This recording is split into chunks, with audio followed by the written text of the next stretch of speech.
സംഖ്യാപുസ്തകം 14 അധ്യായം. അപ്പോൾ സഭയൊക്കെയും ഉറക്കെ നിലവിളിച്ചു. ജനം ആ രാത്രി മുഴുവനും കരഞ്ഞു. ഇസ്രായേൽ മക്കൾ എല്ലാവരും മോശെയ്ക്കും അഹരോനും വിരോധമായി പിറുപിറുത്തു. സഭയൊക്കെയും അവരോട്, മിസ്രയീം ദേശത്ത് വെച്ച് ഞങ്ങൾ മരിച്ചുപോയിരുന്നു എങ്കിൽ കൊള്ളായിരുന്നു, അല്ലെങ്കിൽ ഈ മരുഭൂമിയിൽ വെച്ച് ഞങ്ങൾ മരിച്ചുപോയിരുന്നുവെങ്കിൽ കൊള്ളായിരുന്നു. വാളാൽ വീഴേണ്ടതിന് യഹോവ ഞങ്ങളെ ആ ദേശത്തിലേക്ക് കൊണ്ടുപോകുന്നത് എന്തിന്? ഞങ്ങളുടെ ഭാര്യമാരും മക്കളും കൊള്ളയായി പോകുമല്ലോ. മിസ്രയീമിലേക്ക് മടങ്ങിപ്പോകയല്ലയോ ഞങ്ങൾക്ക് നല്ലത് എന്നു പറഞ്ഞു. നാം ഒരു തലവനെ നിശ്ചയിച്ച് മിസ്രയീമിലേക്ക് മടങ്ങിപ്പോക എന്നും അവർ തമ്മിൽ തമ്മിൽ പറഞ്ഞു.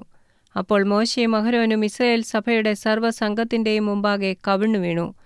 ദേശത്തെ ഒറ്റുനോക്കിയവരിൽ നൂന്റെ മകൻ യോശുവയും യെഫുന്നെയുടെ മകൻ കാലേബും വസ്ത്രം കീറി ഇസ്രായേൽ മക്കളുടെ സർവ്വസഭയോടും പറഞ്ഞതെന്തെന്നാൽ, ഞങ്ങൾ സഞ്ചരിച്ച് ഒറ്റുനോക്കിയ ദേശം എത്രയും നല്ല ദേശമാകുന്നു. യഹോവ നമ്മിൽ പ്രസാദിക്കുന്നുവെങ്കിൽ അവൻ നമ്മെ പാലും തേനും ഒഴുകുന്ന ആ ദേശത്തേക്ക് കൊണ്ടുചെന്ന് നമുക്ക് അത് തരും. യഹോവയോട് നിങ്ങൾ മത്സരിക്ക മാത്രമരുത്. ആ ദേശത്തിലെ ജനത്തെ ഭയപ്പെടരുത്. അവർ നമുക്ക് ഇരയാകുന്നു. അവരുടെ ശരണം പൊയ്പോയിരിക്കുന്നു. നമ്മോടുകൂടെ യഹോവ ഉള്ളതുകൊണ്ട് അവരെ ഭയപ്പെടരുത്. എന്നാറെ അവരെ കല്ലെറിയണമെന്ന് സഭയെല്ലാം പറഞ്ഞു. അപ്പോൾ യഹോവയുടെ തേജസ്സ് സമാഗമന കൂടാരത്തിൽ എല്ലാ ഇസ്രായേൽ മക്കളും കാൺകെ പ്രത്യക്ഷമായി. യഹോവ മോശെയോട്, ഈ ജനം എത്രത്തോളം എന്നെ നിരസിക്കും? ഞാൻ അവരുടെ മധ്യേ ചെയ്തിട്ടുള്ള അടയാളങ്ങളൊക്കെയും കണ്ടിട്ടും അവർ എത്രത്തോളം എന്നെ വിശ്വസിക്കാതിരിക്കും? ഞാൻ അവരെ മഹാമാരിയാൽ ദണ്ഡിപ്പിച്ച് സംഹരിച്ചു കളയുകയും നിന്നെ അവരെക്കാൾ വലിപ്പവും ബലവുമുള്ള ജാതിയാക്കുകയും ചെയ്യുമെന്ന് അരുളിച്ചെയ്തു. മോശെ യഹോവയോട് പറഞ്ഞത്, എന്നാൽ മിസ്രയീമ്യർ അത് കേൾക്കും.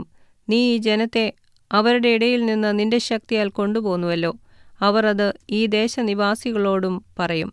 യഹോവയായ നീ ഈ ജനത്തിൻ്റെ മധ്യേ ഉണ്ടെന്ന് അവർ കേട്ടിരിക്കുന്നു.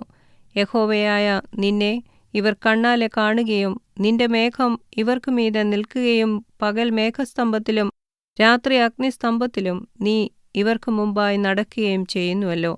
നീ ഇപ്പോൾ ഈ ജനത്തെയൊക്കെയും ഒരു ഒറ്റ മനുഷ്യനെപ്പോലെ കൊന്നുകളഞ്ഞാൽ നിന്റെ കീർത്തി കേട്ടിരിക്കുന്ന ജാതികൾ ഈ ജനത്തോട് സത്യം ചെയ്ത ദേശത്തേക്ക് അവരെ കൊണ്ടുപോകുവാൻ യഹോവയ്ക്ക് കഴിയായ്കകൊണ്ട് അവനവരെ മരുഭൂമിയിൽ വെച്ച് കൊന്നുകളഞ്ഞു എന്ന് പറയും. യഹോവ ദീർഘക്ഷമയും മഹാദയയുമുള്ളവൻ, അകൃത്യവും ലംഘനവും ക്ഷമിക്കുന്നവൻ, കുറ്റക്കാരനെ വെറുതെ വിടാതെ പിതാക്കന്മാരുടെ അകൃത്യം മൂന്നാമത്തെയും നാലാമത്തെയും തലമുറയോളം മക്കളുടെ മേൽ സന്ദർശിക്കുന്നവൻ എന്നിങ്ങനെ നീ അരുളിച്ചെയ്തതുപോലെ കർത്താവേ, ഇപ്പോൾ നിന്റെ ശക്തി വലുതായിരിക്കണമേ. നിന്റെ മഹാദയയ്ക്ക് തക്കവണ്ണം മിസ്രയീം മുതൽ ഇവിടം വരെ ഈ ജനത്തോട് നീ ക്ഷമിച്ചു വന്നതുപോലെ ഈ ജനത്തിൻ്റെ അകൃത്യം ക്ഷമിക്കണമേ. അതിന് യഹോവ അരുളിച്ചെയ്തത്, നിന്റെ അപേക്ഷപ്രകാരം ഞാൻ ക്ഷമിച്ചിരിക്കുന്നു. എങ്കിലും എന്നാണ് ഭൂമിയെല്ലാം യഹോവയുടെ തേജസ് കൊണ്ട് നിറഞ്ഞിരിക്കും. എന്റെ തേജസ്സും മിസ്രയീമിലും മരുഭൂമിയിലും വെച്ച് ഞാൻ ചെയ്ത അടയാളങ്ങളും കണ്ടിട്ടുള്ള പുരുഷന്മാർ എല്ലാവരും ഇപ്പോൾ 10 പ്രാവശ്യം എന്നെ പരീക്ഷിക്കുകയും എന്റെ വാക്ക് കൂട്ടാക്കാതിരിക്കുകയും ചെയ്തതുകൊണ്ട് അവരുടെ പിതാക്കന്മാരോട് ഞാൻ സത്യം ചെയ്തിട്ടുള്ള ദേശം അവർ കാണുകയില്ല. എന്നെ നിരസിച്ചവർ ആരും അത് കാണുകയില്ല.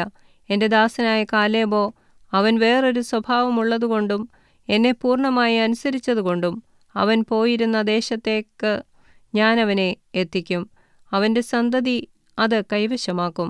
എന്നാൽ അമാലേക്യരും കനാന്യരും താഴ്വരയിൽ പാർക്കുന്നതുകൊണ്ട് നിങ്ങൾ നാളെ ചെങ്കടലിങ്കലേക്കുള്ള വഴിയായി മരുഭൂമിയിലേക്ക് മടങ്ങിപ്പോകുവിൻ. യഹോവ പിന്നെയും മോശെയോടും അഹരോനോടും അരുളിച്ചെയ്തത്, ഈ ദുഷ്ടസഭ എത്രത്തോളം എനിക്ക് വിരോധമായി പിറുപിറുക്കും? ഇസ്രായേൽ മക്കൾ എനിക്ക് വിരോധമായി പിറുപിറുക്കുന്നത് ഞാൻ കേട്ടിരിക്കുന്നു. അവരോട് പറവീൻ, ഞാൻ കേൾക്കെ നിങ്ങൾ പറഞ്ഞതുപോലെ തന്നെ എന്നാണ് ഞാൻ നിങ്ങളോട് ചെയ്യുമെന്ന് യഹോവ അരുളിച്ചെയ്യുന്നു. ഈ മരുഭൂമിയിൽ നിങ്ങളുടെ ശവം വീഴും. യെഫുന്നെയുടെ മകൻ കാലേബും നൂന്റെ മകൻ യോശുവയും ഒഴികെ 20 വയസ്സ് മുതൽ മേലോട്ട് എണ്ണപ്പെട്ടവരായി എന്റെ നേരെ പിറുപിറുത്തവരായ നിങ്ങളുടെ എണ്ണത്തിലാരും ഞാൻ നിങ്ങളെ പാർപ്പിക്കുമെന്ന് സത്യം ചെയ്തിട്ടുള്ള ദേശത്ത് കടക്കയില്ല. എന്നാൽ കൊള്ളയായി പോകുമെന്ന് നിങ്ങൾ പറഞ്ഞിട്ടുള്ള നിങ്ങളുടെ കുഞ്ഞുകുട്ടികളെ ഞാൻ അതിൽ കടക്കുമാറാക്കും. നിങ്ങൾ നിരസിച്ചിരിക്കുന്ന ദേശം അവർ അറിയും. നിങ്ങളോ നിങ്ങളുടെ ശവം ഈ മരുഭൂമിയിൽ വീഴും. നിങ്ങളുടെ ശവം മരുഭൂമിയിൽ ഒടുങ്ങും വരെ നിങ്ങളുടെ മക്കൾ മരുഭൂമിയിൽ 40 സംവത്സരം ഇടയരായി സഞ്ചരിച്ച് നിങ്ങളുടെ പാതിവൃത്യഭംഗം വഹിക്കും. ദേശം ഒറ്റുനോക്കിയ 40 ദിവസത്തിന്റെ എണ്ണത്തിനൊത്തവണ്ണം ഒരു ദിവസത്തിന് 1 സംവത്സരം വീതം 40 സംവത്സരം നിങ്ങൾ നിങ്ങളുടെ അകൃത്യങ്ങൾ വഹിച്ച് എന്റെ അകൽച്ച അറിയും. എനിക്ക് വിരോധമായി കൂട്ടം കൂടിയ ഈ ദുഷ്ടസഭയോട് ഞാൻ ഇങ്ങനെ ചെയ്യും. ഈ മരുഭൂമിയിൽ അവർ ഒടുങ്ങും. ഇവിടെ അവർ മരിക്കുമെന്ന് യഹോവയായ ഞാൻ കൽപ്പിച്ചിരിക്കുന്നു. ദേശം ഒറ്റുനോക്കുവാൻ മോശെ അയച്ചവരും മടങ്ങിവന്ന് ദേശത്തെക്കുറിച്ച് ദുർവർത്തമാനം പറഞ്ഞ് സഭ മുഴുവനും അതിനു വിരോധമായി പിറുപിറുപ്പാൻ സംഗതി വരുത്തിവരും. ദേശത്തെക്കുറിച്ച് ദുർവർത്തമാനം പറഞ്ഞവരുമായ പുരുഷന്മാർ യഹോവയുടെ മുമ്പാകെ ഒരു ബാധ കൊണ്ട് മരിച്ചു. എന്നാൽ ദേശം ഒറ്റുനോക്കുവാൻ പോയ പുരുഷന്മാരിൽ നൂന്റെ മകൻ യോശുവയും യെഫുന്നെയുടെ പുത്രൻ കാലേബും മരിച്ചില്ല. പിന്നെ മോശെ ഈ വാക്കുകൾ ഇസ്രായേൽ മക്കളോടൊക്കെയും പറഞ്ഞു. ജനം ഏറ്റവും ദുഃഖിച്ചു. പിറ്റേന്ന് അവർ അതികാലത്ത് എഴുന്നേറ്റു. ഇതാ, യഹോവ ഞങ്ങൾക്ക് ചൊല്ലിയിരിക്കുന്ന സ്ഥലത്തേക്ക് ഞങ്ങൾ കയറിപ്പോകുന്നു. ഞങ്ങൾ പാപം ചെയ്തുപോയി എന്നു പറഞ്ഞ് മലമുകളിൽ കയറി. അപ്പോൾ മോശെ, നിങ്ങൾ എന്തിന് യഹോവയുടെ കൽപ്പന ലംഘിക്കുന്നു? അത് സാധ്യമാകയില്ല. ശത്രുക്കളാൽ തോൽക്കാതിരിക്കേണ്ടതിന് നിങ്ങൾ കയറരുത്. യഹോവ നിങ്ങളുടെ മധ്യേയില്ല. അമാലേക്യരും കനാന്യരും അവിടെ നിങ്ങളുടെ മുമ്പിലുണ്ട്.